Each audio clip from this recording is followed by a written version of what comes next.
Oui mais gars de thé, hein? RS4 Grinardo, bien sûr qu'ils m'ont raté. Quoi? J'adore, j'achète. Mais qu'est-ce que c'est que ces propos là?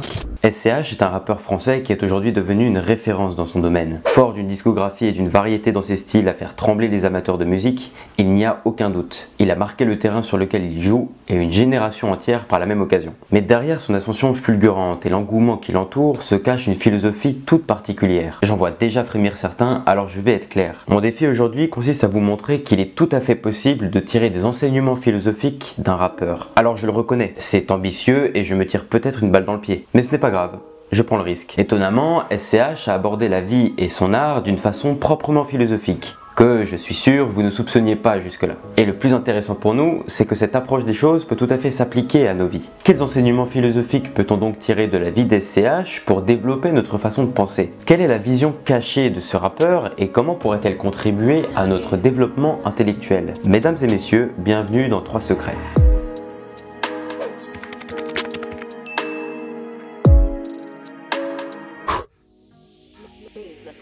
Julien Schwarzer, alias SCH, est né le 6 avril 1993 dans un quartier de Marseille. Durant l'enfance, il connaît une grande pauvreté et des troubles liés à la situation financière de ses parents notamment. Événements qui vont beaucoup le marquer et conditionner en grande partie la façon dont va se dérouler la suite de sa vie. Il faut savoir que son père routier, et donc peu présent à la maison, fut violent avec lui à plusieurs reprises et que sa mère croulait sous les dettes pendant un temps.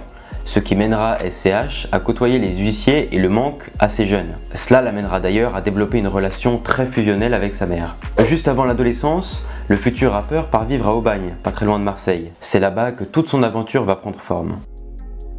Dès 13 ans, il écrit ses premiers textes de rap, influencé par Eminem et d'autres rappeurs américains à ce moment-là. Il est aussi important de noter que son père écoutait beaucoup de musique italienne et de variétés qui ont beaucoup façonné le futur style d'SCH. À partir de ses 15-16 ans, Julien passe à la vitesse supérieure en commençant à balancer ses premiers freestyles. C'était avant qu'ils sortent le cas, y'en que je reste pesé. Mes premiers pets m'ont apaisé, les scores m'ont endormi. Aujourd'hui je fume ça comme une clope, l'action. En même temps, il s'entoure d'un petit groupe de rappeurs d'Aubagne qui va contribuer à alimenter la dynamique créative dans laquelle il s'était lancé. Le collectif avait d'ailleurs une philosophie du rap et de la musique bien marquée. C'est un plaisir la musique, faut partager, faut aider les gens, faut pas rester chez soi, faire des sons tout seul, Sortir de la chambre, faut arrêter les délires. ça y est. Pendant ce temps-là, SCH, tourmenté, boit et fume beaucoup en enchaînant les petits boulots misérables. Il voit alors de plus en plus le rap comme un moyen de s'en sortir, autant qu'une passion à développer. 2015. L'année décisive pour SCH qui, après être resté dans l'ombre pendant plusieurs années, voit enfin ses efforts payés. Son projet A7, sa première mixtape, casse tous les scores. Un style singulier, osé, décalé, une image de couverture provocatrice et reconnaissable. Tout était là. Ce projet l'amène aussi à collaborer avec de grosses têtes du rap français. Lacrim et Sadek notamment. Sa carrière était lancée. Maintenant, une chose m'intrigue. Quelle vision du monde se cache derrière son succès? Quelles idées et quelles conceptions des choses l'ont amené à devenir un rappeur aussi influent que singulier? Penchons-nous tout d'abord sur son premier secret.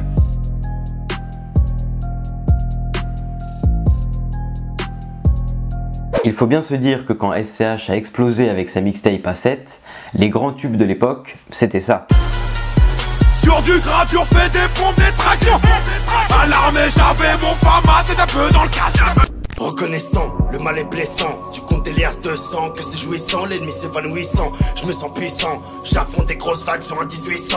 Les plus grosses têtes du rap avaient les cheveux courts, voire pas de cheveux du tout, le style vestimentaire incontournable du mec de cité et un style de rap très incisif avec sensiblement le même type d'instrumental. SCH lui, il débarque avec les cheveux longs, un style glaçant et mafieux, une dégaine plutôt chic et des mimiques tout à fait singulières. Ça va, on se prête au jeu, mec. Quoi? Il faut aussi noter que juste avant son ascension, SCH était l'un des seuls rappeurs à oser jouer de l'autotune et à mixer des styles relativement différents ensemble. Des sons plutôt old school, d'autres avec une musicalité et une personnalité prononcée, d'autres encore qui se voulaient plus sombres et tranchants. Ma zone, c'est les coins sales, c'est le sud sale.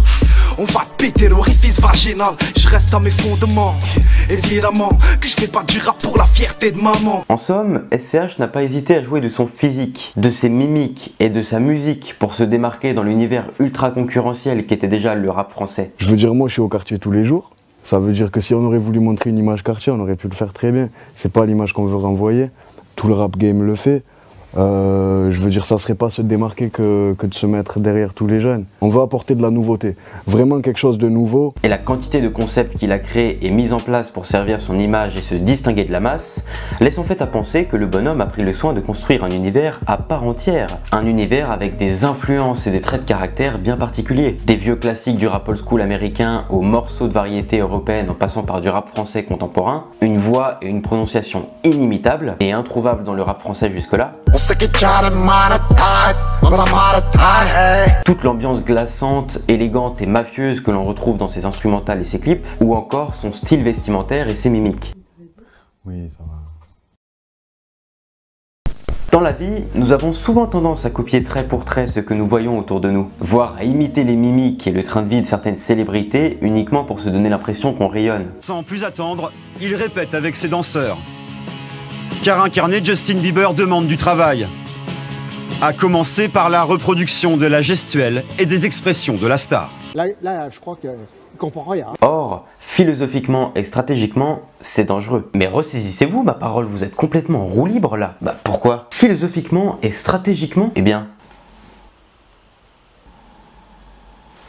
dans un premier temps, cette attitude est dangereuse stratégiquement car peu importe le domaine dans lequel vous évoluez, il y a fort à parier que vous ayez besoin de vous singulariser si vous souhaitez vous faire remarquer, que ce soit la politique, l'entrepreneuriat, la musique ou la philosophie. Dans un second temps, cette attitude est dangereuse philosophiquement parlant car elle vous met dans une posture où vous aurez plutôt tendance à agir de façon mécanique que créative. Alors certes, il faut bien partir de quelque chose qui ne nous appartient pas, et l'exemple d'SCH appuie ce fait-là d'ailleurs. On ne se forge pas une personnalité et un style à partir de rien. Il faut observer, se nourrir et s'inspirer de ce qu'on fait et dit les autres pour soi-même trouver sa voie. Or, l'attitude de celui qui se contente de suivre un chemin par défaut, sans conscientiser le travail sur sa propre spécificité, se met dans la posture de l'automate, et ce sans même forcément s'en rendre compte. Dit dans un style qui va en faire frémir certains, il ne pense pas par lui-même. J'apprécie pas beaucoup l'expression, hein. Il ne pense pas par lui-même dans le sens où il se laisse aller à ce qu'il voit des autres, leurs idées, leurs actions, etc. Et ce, sans faire le travail critique nécessaire à la construction de sa propre personnalité. Des idées qui lui tiennent à cœur, des concepts qu'il pourra exploiter à son avantage, de ce qu'il aime,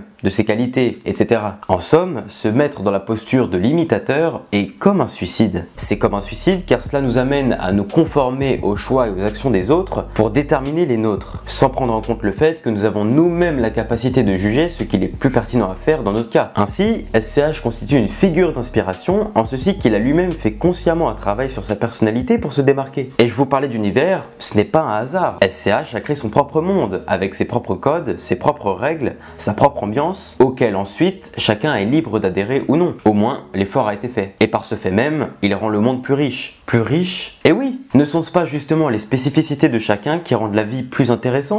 Les différences, les divergences, la variété de façon générale? Oula, on se rapproche dangereusement du wokisme là. Mais qu'importe, vain Dieu! C'est bien car nous avons une palette entière de styles de rap, d'artistes et de courants que nous ne nous lassons pas d'écouter ce genre de musique. C'est bien car il y a une armée de philosophes, de courants de pensée et d'idées différentes que l'étude de la philosophie est intéressante. Mais je commence à m'égarer. Le premier secret de notre cher Julien est donc le suivant. Des années durant, il a consciencieusement façonné son monde en sachant pertinemment que tout le monde n'allait pas y adhérer. En procédant ainsi, il a au moins eu le mérite de sortir de la masse et d'enrichir un peu plus le monde de la musique. Il faut que je prenne en compte quand même qu'il y a des gens qui attendent aussi cette part solaire, méditerranéenne qu'on a sur le SCH de bande organisée, tu vois. Et je me dis, essaye d'allier la chèvre et le chou, de rester Julius, mais en amenant cette solarité par laquelle des gens t'ont découvert, tu vois. D'autant qu'en faisant ce travail, il a rendu le jeu de sa vie beaucoup plus intéressant et stimulant. Seul maître à bord, il a su transformer l'angoisse que l'on ressent face au poids des responsabilités en énergie pour évoluer. Et certains rejoignent le mouvement, d'autres non. C'est aussi simple que ça. En parlant de mouvement, le deuxième secret des SCH pourrait s'avérer fort pertinent. Dans la vie, nous tentons bien souvent d'aller de l'avant. Nous travaillons pour en récolter les fruits, nous faisons des efforts pour améliorer nos vies, et parfois, nous sommes déçus. Déçus de ne pas avoir les résultats que nous attendions. Alors, certains choisissent d'abandonner. Mais quelle erreur!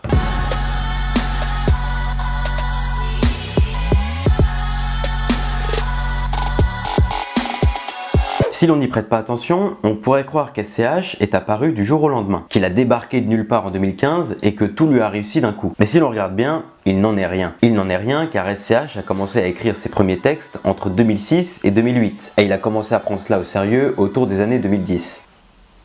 Il a donc passé au minimum 5 ans dans l'ombre. Au minimum.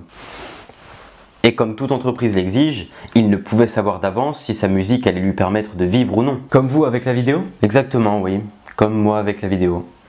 Mais là n'est pas le sujet. Ce qu'il est intéressant de noter avec SCH, c'est que oui, il a vraiment explosé d'un coup. Évidemment, il a quand même connu une petite ascension entre le moment où il écrivait seul dans sa chambre et les quelques années précédant son explosion avec A7. Il a pu participer à de petits concerts, poser ses chansons en studio, organiser des collaborations avec d'autres rappeurs de son niveau. Quelques mois avant son explosion, il se faisait remarquer chez les amateurs de rap, et même par certaines grosses têtes du rap comme Lacrim par exemple. Mais si l'on regarde ce qu'il postait sur son Skyblog jusqu'à 2011 et ce qu'il postait sur Facebook autour de 2013-2014, l'engagement et le nombre de fans étaient quand même assez bas. Tout du moins, pas grand chose ne laissait présager qu'il exploserait aussi vite. Or, juste après la sortie d'A7, il était partout, dans les écouteurs des jeunes. C'est d'ailleurs là que je l'ai découvert, avec Liquid notamment. Au collège et au lycée, sur Skyrock, sur Facebook, YouTube et Snapchat aussi. Bref, si l'on devait tracer une courbe représentant l'ascension des SCH, elle n'aurait rien de linéaire. On n'est pas venu pour faire des câlins dans le rap. Et à dire vrai, force est de constater que c'est le cas de beaucoup de personnalités publiques. Ou même dans la vie d'un paquet de personnes banales, les courbes de progression sont souvent loin d'être linéaires. Et c'est bien là que se cache le deuxième secret des SCH. Une fois qu'on a trouvé une activité qui nous plaît et dans laquelle on souhaite se faire une place,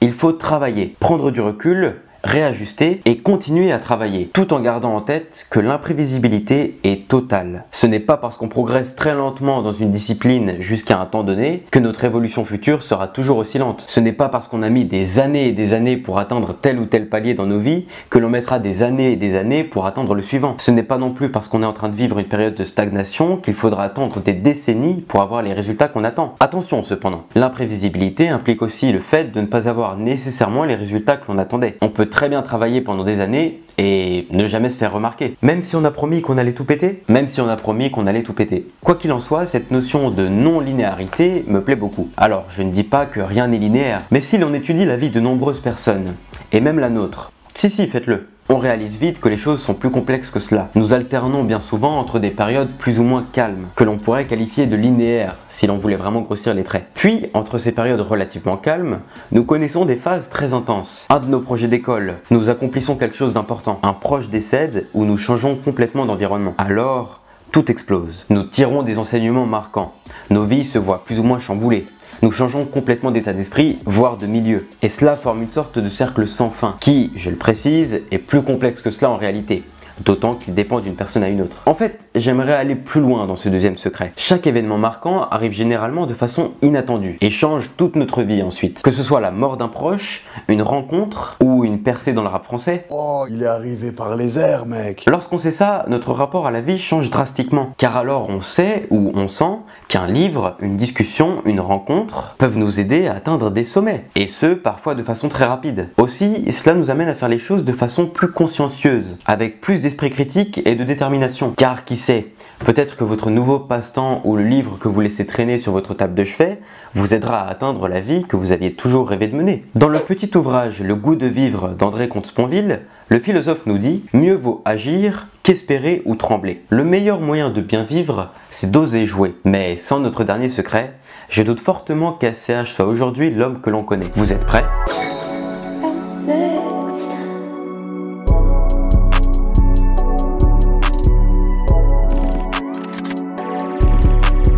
Avant d'être un artiste à succès et une personnalité bien présente dans la sphère médiatique, SCH est avant tout Julien. Et Julien, c'est un humain.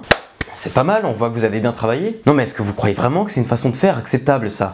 J'exige réparation moi monsieur. Bon, si je vous dis ça, c'est qu'il y a une bonne raison derrière. Très concrètement, il fait quoi ce SCH? Bah, du rap. Très bien. Et le rap c'est quoi? Un style de musique parmi tant d'autres? Et la musique, c'est quoi? Où voulez-vous en venir là? Mais attendez, c'est encore mieux quand on y va par étapes. Désolé le boss, mais l'heure tourne.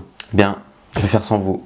La musique, c'est avant tout un art et une activité culturelle. Elle est créée par les hommes en tant que moyen d'expression, en tant qu'outil, entre grosses guillemets, pour transmettre des messages et ou des émotions. De fait, elle est donc au service de l'homme, car elle a pour fonction même celle de satisfaire le besoin d'expression et de sensibilité entre divers individus au sein d'une société. Tout ça pourquoi du coup? Eh bien... En fait, on a des amis en commun qui ont fait qu'on s'est rencontrés.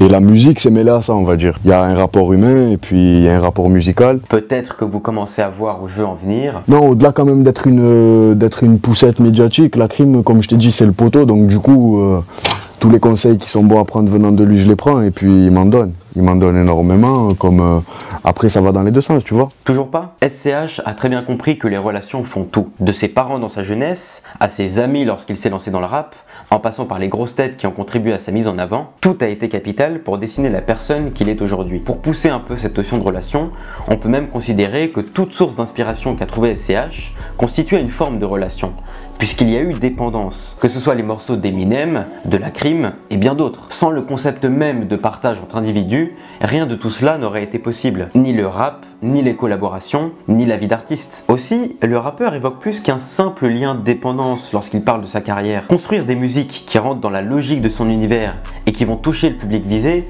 demande un vrai travail de fond. En guise d'exemple, je vous propose d'écouter ce que dit Julien à propos de la construction de ses instrumentales. La première approche, c'est toujours classique. Tu sais, t'as le beatmaker qui t'envoie des palettes, après tu les écoutes, mais après dès que tu kiffes vraiment le travail qu'il fait, tu bosses beaucoup en duo. Ça veut dire que voilà, le beatmaker il est en train de taffer une prod, moi je suis déjà sur le son qu'il m'a taffé hier, tu vois ce que je veux dire, je vais dans sa pièce, j'écoute ce qu'il est en train de faire, j'ai déjà des idées pour le prochain son que je vais poser. Ça veut dire que ouais, comme je t'ai dit tout à l'heure, c'est une réelle alchimie. T'as vu les locaux de Corps, c'est plusieurs pièces et c'est-à-dire que tu peux naviguer, tu vois, t'es en studio, t'enregistres, tu sors de la pièce, tu vas dans sa pièce à lui, il est en train de taffer la prod. C'est quand même un univers à part, enfin, tu vois, c'est quelque chose. Et c'est un super univers pour taffer la zik. Il a quand même su donner une couleur générale en fait à la mixtape. J'ai mon univers qui est quand même complet. Mais autour de ça, je pense que Corps il a intervenu vraiment pour la couleur musicale de l'album. C'est-à-dire que tous les morceaux, si tu les écoutes à la suite, tu vas pas te dire le mec qui s'est perdu. Je suis resté quand même dans le même univers. Et lui, de par sa façon de travailler les instruments, on reste quand même dans cette même planète, entre guillemets, tu vois, en survolant chaque son un après l'autre.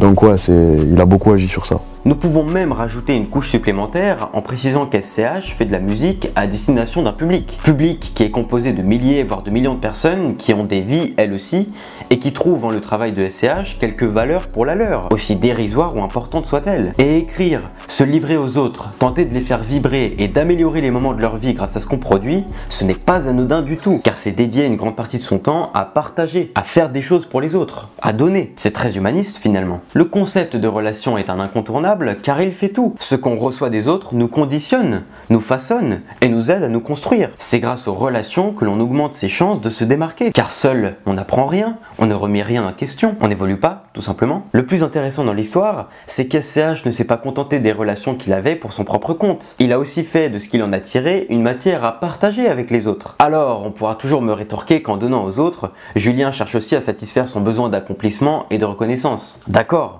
C'est vrai, mais cela n'enlève en rien le fait qu'il rende la vie d'autres personnes plus belle, et elles le lui rendent bien. Enfin, le stade ultime de tout ce rapport aux relations, c'est de parvenir à trouver, même chez les personnes qui nous dénigrent, une source d'inspiration. Là, à l'heure d'aujourd'hui, on a une certaine exposition, donc forcément les gens, ils ont des choses à redire, t'as vu ? Et ces gens, à l'heure d'aujourd'hui, je les remercie parce qu'ils ont contribué à ce que je suis aujourd'hui.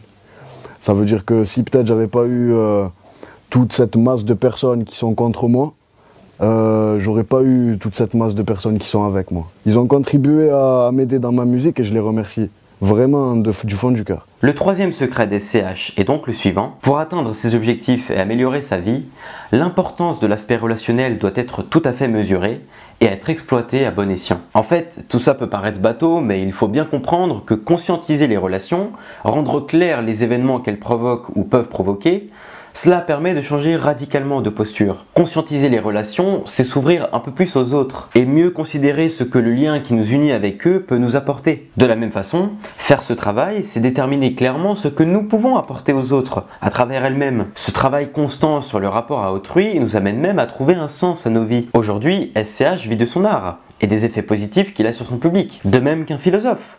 qui vit pour penser et étudier des concepts universels en vue d'améliorer la vie dans la cité. L'homme n'est rien sans l'envie de s'adresser au monde, sans la volonté de partager avec ses pairs. En fait, l'homme n'est rien sans ses pairs. Comme le disait si joliment Antoine de Saint-Exupéry, la grandeur d'un métier est avant tout d'unir les hommes. Il n'est qu'un luxe véritable, et c'est celui des relations humaines. Car encore une fois, sans relations humaines, nous ne sommes rien. Et Marc Aurèle de rajouter, ce qui n'est pas utile à l'essaim n'est pas utile à l'abeille non plus. Vivre en société implique inévitablement le fait de côtoyer des personnes que nous n'apprécions pas nécessairement, avec qui nous semblons ne rien partager. Pour autant, nous sommes tous dans le même bateau. Et c'est d'ailleurs pour vous exposer cela que je vous ai fait cette vidéo. Oui, SCH est un rappeur. Pour certains d'entre vous, chers spectateurs, il ne méritera donc pas votre attention, car catégorisé comme rappeur est donc inintéressant. Pourtant, vous le voyez, chaque personne à la vie un tant soit peu mouvementée a à nous apprendre. Non, même pas en fait. Je pense que n'importe qui a à nous apprendre. Car un individu, c'est une sensibilité, une vision du monde et des grilles de lecture à part entière. En ce sens, tout le monde peut constituer une source d'inspiration. Maintenant, reste à porter les bonnes lunettes. Les bonnes lunettes philosophiques, on s'entend. Mais ça ne devrait pas être un grand problème. En effet, j'ai récemment lancé un format qui a vocation à rendre la philosophie concrète et pratique aux yeux des personnes que l'on croise au quotidien. Les passants, les libraires, les retraités, les étudiants. Bref, la société dans son ensemble. L'idée étant notamment d'inviter les gens à mieux penser leur quotidien par l'art du questionnement et l'analyse critique des événements. Cela dit, tout seul, je n'accomplirai rien. Puisque vous êtes arrivés jusqu'ici, je vous invite donc à me manifester votre soutien. Et n'oubliez pas, pour moi, il n'y a pas de meilleur que des mecs qui s'en sortent. SCH, à bon entendeur.